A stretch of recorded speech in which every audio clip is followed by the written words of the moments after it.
Hello, and welcome to a very special edition of Creative Current, where I am both proud and slightly scared to introduce tonight's guest, the iconic, irascible, incorrigible, contrarian Llyn Foulkes, who, I might add, is about to have to figure out what to do with success because it's a big year for him. More on that later. First, we would like to warm up, he's been so kind, with a song.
Was that good enough for a first song? You have a place where anything goes, anything's possible, and there's no rules and no expectations.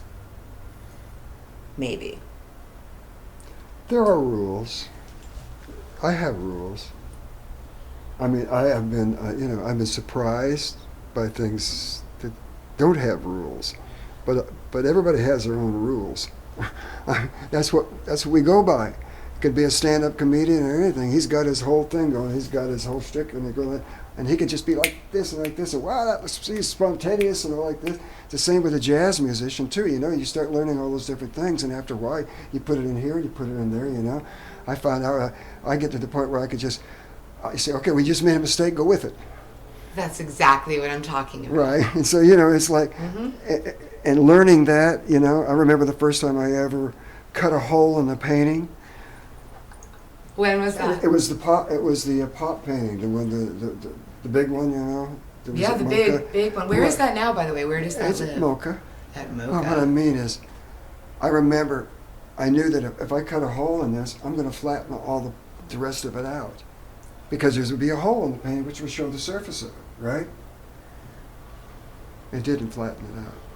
So I knew right then that I've been going in the right direction, let's put it that way. You take a chance and then it works.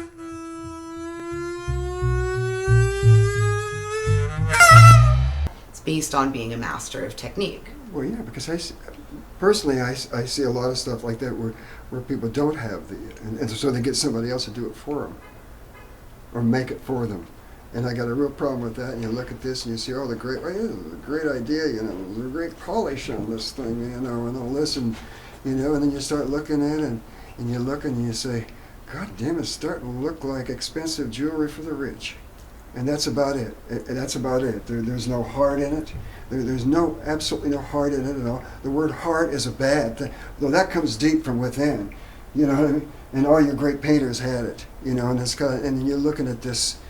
You know, I watched this whole thing, you know, happen. I mean, you know, you were mentioning Gagosian a little bit to go over there, and I started thinking, hey, there's a guy that graduated in business administration while I was teaching at UCLA, started a poster gallery. Now he's defining what contemporary art is in the world and how much it's worth.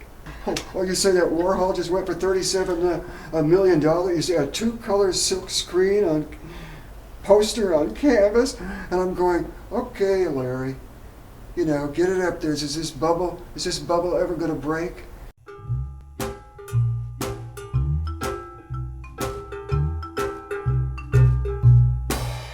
My father told me if I ate my vegetables, clean my plate, that I could be a cowboy, just like the Lone Ranger.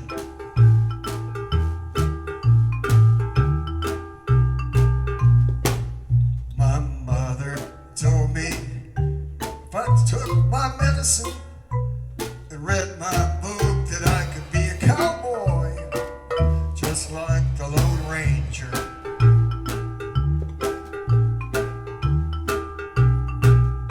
Hey, Duchamp is old hat. He's 100 years old now. 100 years is going to be since all that stuff now. It was like, yeah, art could be anything. Art could be anything. Oh, I agree. Anything looks good. A lot of things look good, but is it art? That's another question. I'm sorry, but you know. Oh my God, I just love you so much right now. I don't even know what to say to you. You mentioned this thing in front of us. Right. And Thing. I don't know what else to call it. It's a creature. It's a construct. It's an experience. It's cowbells. More than I've seen in one place before. But the thing about this is, you know, you are about to lug this to another place. This is going to Documenta, right? This is going to you know, represent America right there. And oddly, it's going to be regarded, it's going to be taken seriously. I am a good American, I love that flag of mine. When I see it waving, a chill goes up my spine. When I see our rockets climbing to the sky, I get a swelling in my throat, a tear comes to my eye. I am a good American, to money I am true. Let's spend it all on bombs for the red, white, and blue. Yes, send those rockets up, boys. We'll conquer outer space and have liberty and justice for the whole human race. you say, I go to a rock concert, and I says, yeah, but you're destroying your ears. And he said, oh, but I always wear earplugs when I go into the rock concert. And then I found out, through other people and the rock musicians now, that the rock musicians are wearing earplugs too. And I said, that is the dumbest thing I've ever heard in my life. What's wrong with this picture? When I first got in a rock band in '65, I played in a rock band from '65 to '71, all over the Strip. Called what? Next to the Doors and the Byrds and all that stuff. Was that the Rubber Band? No, that was the City Lights. This City is a rock Lights. band. It wasn't my band. It was Rick Smith's band, and he What played. did you do in it? I played the drums, and so I'm watching this happen because they played at my house. They practiced at my house the first time, 1965, right? I'm watching, and that time they didn't amplify drums unless it was in a stadium. First of all, can you imagine amplifying something that can be heard across a football field? Sounds insane, doesn't it?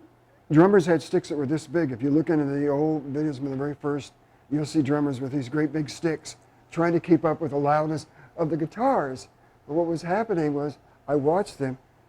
There's a bass player, a rhythm guitar player, a lead guitar player, an electric piano, all filling up the room with mono amps. And so each guitar, he's going to be hitting some of the same notes the other guy, so he wants to separate himself from the other, so he turns up a little bit. Then I watch the other one, and he turns up, because that's the nature of the beast. If anybody came in and started to play an electric guitar, particularly in the lower range, and I'm playing my string bass, which is the only thing on my machine that's an electric string, I would have to turn my bass up because I couldn't hear it. And that's the problem with music and why it's gotten so loud. And then you see people rationalizing it. Well, yeah, but you've got to feel that bass in your body. And I said, that's only a symptom of what happened when you started to get so loud. I says, go stand next to a fucking jackhammer and you'll get the same thing. And it has a rhythm too. What do you want? The sorts of things you just said and the sorts of dynamics you just described and even some of the actual words you just used are so easy to transpose onto what happened in visual art, what happened in sort of in design, in fashion, in everything, in all the aspects of our culture. And so, that's kind of what I mean when everything had to get louder. Everything had to get louder and brighter and easier. It's almost like going back to the little baby in the crib. We got the baby, we got a red, a pink one, and you can see those colors. It's almost like we've gone back to that. Subtleties. It's like subtleties have gone like out the fucking door, Right. It's like, I mean, come on. Well, they have, but I'm saying, there's a reason that I'm here, right? And it's not just because I'm sort of some kind of archaeologist. I look at your work, and what I've loved about it all along is that it. Wait a minute, archaeologist? Are you referring because I'm old? I'm referring because well, okay. Yes, because you're old. But what I mean by that is that I think that what you have been doing with all of those things, like those ideas about the physical work and the detail and the going in and the understanding of the materials and the getting good at something and then breaking the rules later and not just looking for shortcuts and all those things that you are very happy to speak about in music, I think is also going on in your visual art, in your paintings over the years. And I think that, this idea that you talk about materialism is exactly that. I think that there is a level at which all those things you just said about music becoming big, splashy, stadium, one day sales, right. event things, that happened in the art world too. And I think that this painting that we're standing in front of has been on this wall for like a year, 2 years. I don't even know. No. Every time I've ever come here, this painting, and you know why? Because it's not finished, right? Right. End of story. And you don't care who tells you it's finished. Someone wants to buy it. Someone wants to show it. It's not done. And that kind of attachment to the material and to the patient, obsessive kind of making of something you want. Not only that, but the subject. And the subject being narrative, symbolic. That's right. Personal, universal, literary even, which was a bad word for a while. Mm-hmm. All those things, that's exactly what I'm talking about. Is I think that it's no accident that after a couple of generations of superficial, splashy shortcuts, serious people are coming back around to this kind of art, this kind of image and object making. People are protesting the closure of bookstores. People are buying vinyl. People are growing their own food. People, right? All of that stuff, right. I think, really speaks to the kind of cultural moment that we're in. And so I'm saying that it makes a lot of sense to me that people are finally paying a lot more attention to you right now. So that means I should grow my own food? Yeah, I can see different things happening now. And it's intriguing to me, There's still a lot of, rock is still the most prevalent thing, and guitars are still the most prevalent thing, But I even know, back when I was with my band on the Tonight Show with Johnny Carson way back then, I can't get I couldn't get on that show now because it's all about these record companies pushing They're new people, and that's You're what it's so all right. about. It's all this kind of transaction like this, and it's like. How okay. did you end up on the Tonight Show? Because Paul Block, who got entertainment for Johnny Carson, was at the Pumpkin Festival with his family and saw the band. I'm sorry, did you just say Pumpkin Festival? Yeah. At the Pumpkin Festival in Calabasas. Pumpkin Festival. We were playing there. The Pumpkin Festival was run by my old friend Jack Farley, whom I knew for quite a while, and he started this thing, and he wanted to get all these artisans and people that were around Topanga and Calabasas, and people would, so they'd come and they'd build the whole thing and all these set things and stuff, and he fancied himself P.T. Barnum, so he had an elephant there, and he had some Western acts, and he heard about the rubber band, and I was starting this band, and I played out there, and then it was just a fluke thing that had happened, but Johnny Carson really liked it. Yeah. I mean, really. Let me ask you a question. Why didn't you become a rock star? I could have. Hey, look we were all ready to go there. They wanted us to take Doc Severin's place for 2 weeks when they went on vacation. But what happened is when they asked us, there'd already been a split in the band and a falling out with certain people in the band who had other motivations too. So, it's kind of like, and then I tried to get somebody. So the whole like super crazy, famous, American, iconic, modern visual artist thing was actually Plan B? That's what you're telling me? Oh no, to me, this is what I wanted when I was a kid. It was like Hollywood, here I come. I remember playing at a party. Earl McGrath was Alvin Erdogan's right-hand man then, and Earl McGrath, he had a gallery, right? So Earl, I had taken these recordings over to him to listen to or something, and I didn't even know he was Alvin Erdogan's right-hand man. Right? I don't know who that person is. You said that. Alvin Erdogan? Yeah, I've never heard of him. Alvin Erdogan was the head of Atlantic Records for all these years. So you were like on the rock star thing, and then. Oh yeah, in fact, when you heard the rubber band. I don't mean to interrupt you, but I really need to understand how. What happened? What happened, man? What happened? What happened? I was way ahead of myself. Well, I've been telling you that all night. You're ahead of your time is your biggest problem. I don't mean that. I had a whole. I needed control of everything. Those are different things. I mean, in other words, the reason I'm laughing about need for fame is that my experience of you has been that fame has been offered to you in exchange for compromise on many occasions, and you've turned it down. And so that's why I laugh when you say your need for fame, because I feel like just knowing you over the years, I've personally witnessed many times where there was an easy paycheck and you weren't satisfied. No, but that's. And so it's just funny story. to me. Well, Okay. That's the story, man. No, but I've changed too in a certain way. Then it was all about me. It's all fame, and me. I didn't care who got in my way. It was like me. It was all about me. I should have been a one-man band. You heard it here first, fans of Creative Current. Llyn Foulkes, fame whore. Well, no. The thing is, I can go all the way back to the Pasadena Art Museum show, and I remember in my show at Ferris Gallery and there, and just coming out of art school and being there like this, and when I think about the stuff that I did then, and it was in the Pasadena Art Museum show, for example, and thinking about. And Ferris, if I'm not mistaken, before Warhol wound up at Ferris, right? You were an earlier show at that gallery. Well, I had my show was 9 months before Warhol's first show at Ferris, because I saw the tomato soup cans and all. And, what'd you think of them? I wasn't impressed. I mean, to me, it was like, okay. I wasn't impressed. I was like, okay, And of course, then the art crowd gets around and they go into the stores and they say, oh, look at all the canvas suits. Looks just like I'm looking at a Warhol.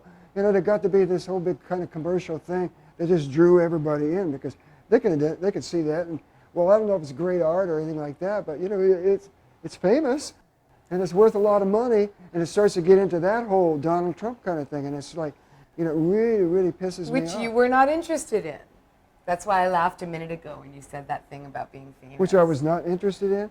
No, I was interested in my paintings being of people seeing my paintings I was interested in that. I wanted people to see me. I mean, you know, I'm no different than Van Gogh in the same way. Yeah, I just want the postman to like it. You know? Like I, as a spectator, am totally into like your whole, you know. Well, folks, right? my stuff is very simple. It's very simple. Anybody can understand it. This is the way I feel. I feel this is the way I felt about Dolly when I was growing up.